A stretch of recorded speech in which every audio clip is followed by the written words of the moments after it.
আমরা বাংলাদেশে আলেমরা একটা ভুল করি, বলবো? মাসালা বলতে যায় বলে আপনি যখন স্ত্রী সহবাস করবেন নাপাক হয়ে যাবেন, ফরজ গোসল করবেন। এটা কেমন কথা? মুসলমান কি স্ত্রীর কাছে গেলে নাপাক হয় না গোসল ফরজ হয়? গোসল ফরজ হওয়া এক বিষয়, আর নাপাক হওয়া। মমিন কখনো নাপাক, যতক্ষণ ঈমান থাকবে অন্তরে মমিন পবিত্র। ঈমান চলে যাবে, কুফর ঢুকবে, মমিন অপবিত্র। তাহলে আমরা মাসালাটা ঠিক করব। কোন ব্যক্তি যদি মমিন মুসলমান তার স্ত্রীর সাথে ফিজিক্যাল রিলেশন করে, গোসল ফরজ হবে, নাপাক বলা যাবে না। আপনারা কি বুঝেন না ভাই? আল্লাহ কি বিয়ে শাদী দিয়েছেন নাপাক হইতে? মানুষ যখন স্ত্রীর কাছে যায়, শরীয়তের ভাষায় তাকে বলা হয় জুনুব। কি বলা হয়? নাপাক না, জুনুব। মানে আমাদের দেশের মৌলবীরা কিভাবে জুনুব অর্থ নাপাক বের করলো এটা আমি বুঝে পাই না। জুনুব কাকে বলে? আম্মাল জুনুব ফাহুয়াল্লাযী ইয়াজিবু আলাইহি গুসলুল জানাবা। যে ব্যক্তির উপর গোসল ফরজ হয় ওই লোকটাকে বলা হয় জুনুব।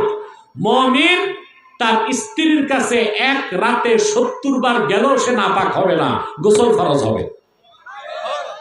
মুমিন কখনো নাপাক হয় না। সুবহানাল্লাহ। শীতকাল তো আরেকটা মাসালা বলে দিই। এখন গোসল ফরজ কখন, এটা প্রশ্ন আসে না? শীতকাল, মাঘ মাস, কনকনে শীত। আপনি স্ত্রীর কাছে যাওয়ার পর ওই রাত 1:30 বাজে উঠে ঠান্ডা পানি দিয়ে গোসল করার দরকার নেই। গোসল ফরজ হবে ইদা দাখালা ওয়াক্তুল ফাজরে, ফজরের টাইম এন্ট্রি করলে গোসল ফরজ। এর আগে ফরজ? কথা বলেন।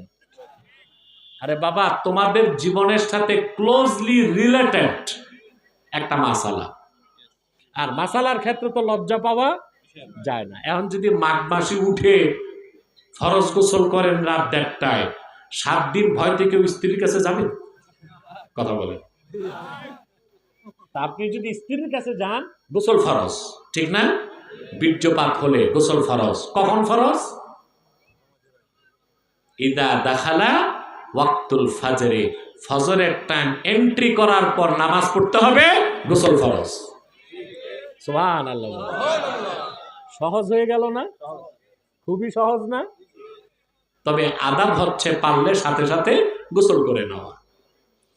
আমার ভাইয়েরা, মুমিন কখনো নাপাক হয় না। ঈমান আনার মাধ্যমে হৃদয় যখন পবিত্র হয়ে যায়, ব্যক্তিটাও পবিত্র হয়ে যায়। আর যখন ঈমান থাকে না অন্তরে, শিরক থাকে, কুফর থাকে, হৃদয়টা নাপাক থাকে, ব্যক্তিটাও নাপাক থাকে। মানুষের বডি, এটা যদি হয় human body as like a state, heart is the capital of this state. মানুষের দেহটা যদি একটা রাষ্ট্রের সাথে তুলনা করি, তো মানুষের অন্তরটা হচ্ছে সেই রাষ্ট্রের রাজধানীর মতো। কিসের মতো? রাজধানীর মতো। রাজধানী ঠিক থাকবে, দেশ ঠিক থাকবে।